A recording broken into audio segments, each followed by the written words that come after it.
Hello, I'm Theodora, and I'm a student in Dr. Nanopore Lo's lab at Canada's Michael Smith Genome Sciences Center. Today I'll be introducing Meta-NanoSim, which is a metagenome simulator for nanopore reads.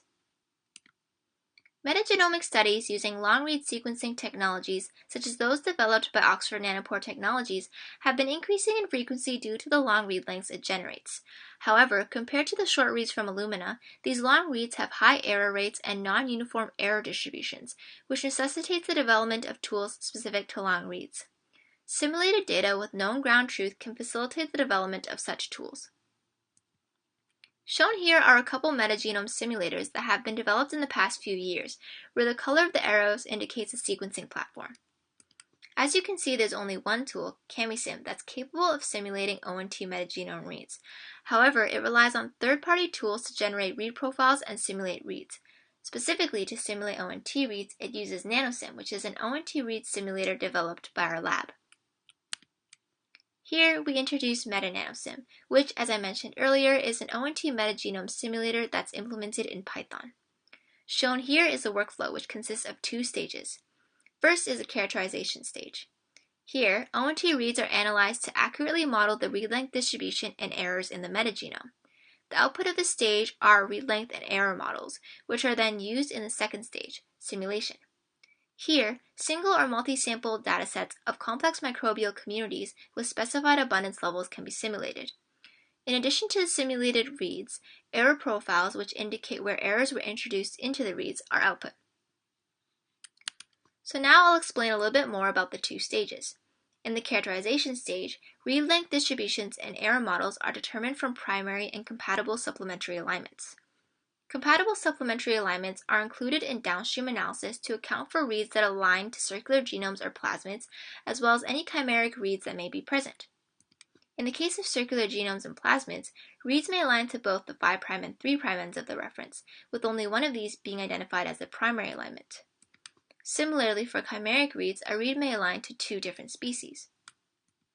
The plot shown here shows the length distribution of the unaligned regions of each read, and it illustrates the importance of considering primary and supplementary alignments to ensure accurate length profiles.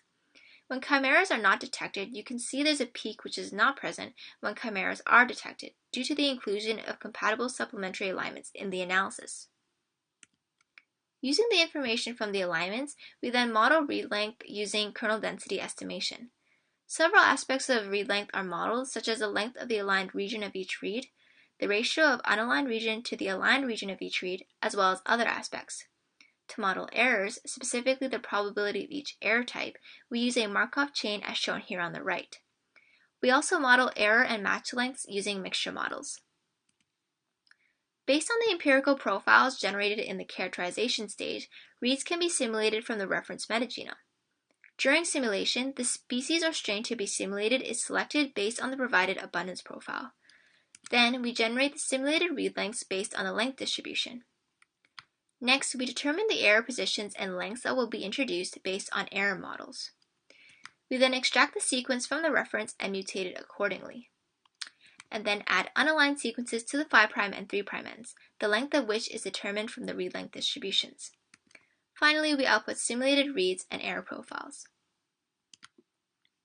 To compare the performance of Meta-NanoSim and MICROBIOME, we trained on two mock microbial communities, each consisting of 8 bacterial species and 2 yeast species, but with different abundance profiles.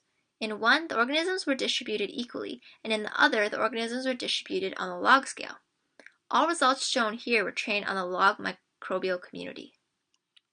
The plot here shows the distribution of the total read length, which is represented by the solid line, and the unaligned regions on the ends of each read, which is represented by the dashed line.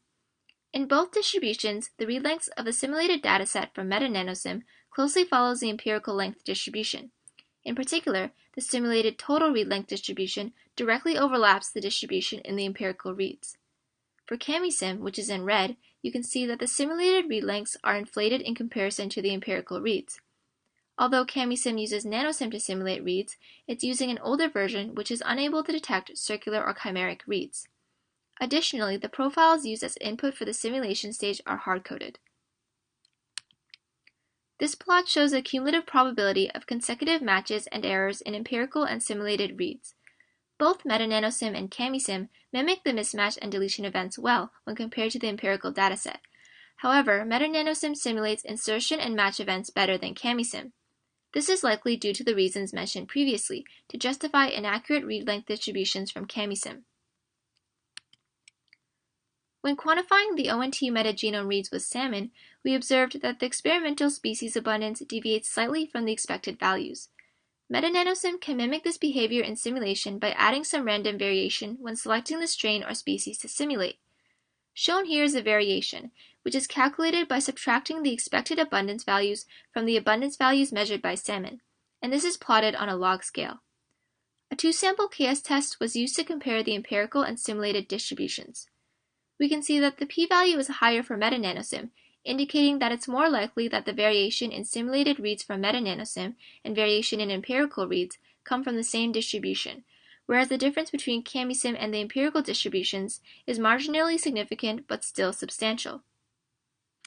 As I mentioned in the beginning, the motivation behind Meta-NanoSim is to provide simulated reads to facilitate the development of bioinformatics tools specific to ONT metagenome reads. To show an application of Meta-NanoSim, we've benchmarked the performance of MetaFly, a metagenome assembler. The log-distributed mock microbial community was used to train Meta-NanoSim. Then several datasets were simulated, each with different number of reads. Specifically, we simulated datasets with 1 million, 2 million, 4 million, and 10 million reads. Each of these datasets were assembled with MetaFly, and the assembly quality was evaluated using MetaQuest.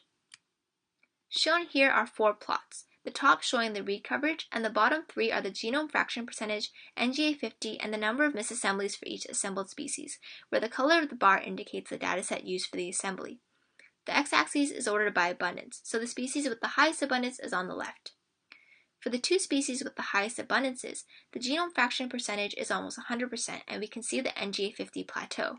However, despite increasing the dataset size, we still weren't able to attain high enough coverage to assemble the remaining 8 species, which explains the low genome fraction percentage and NGA50. Likely we could obtain better assemblies if we increase the number of reads simulated. In conclusion, Meta-NanoSim can accurately characterize metagenomes consisting of circular and/or linear genomes, as well as chimeric reads. It can then simulate metagenomes with accurate read length distributions and error profiles at user-specified abundances. Lastly, I'd like to thank my colleagues, particularly Chen Yang, who contributed equally to the development of this tool. This project was funded by Genome Canada and Genome British Columbia, and I'd like to thank ISCB for the Fellowship Award. Listed here are some posters that are presented by our lab, so if any are of interest to you, feel free to check them out. Thank you for your time, and I'll be happy to take any questions.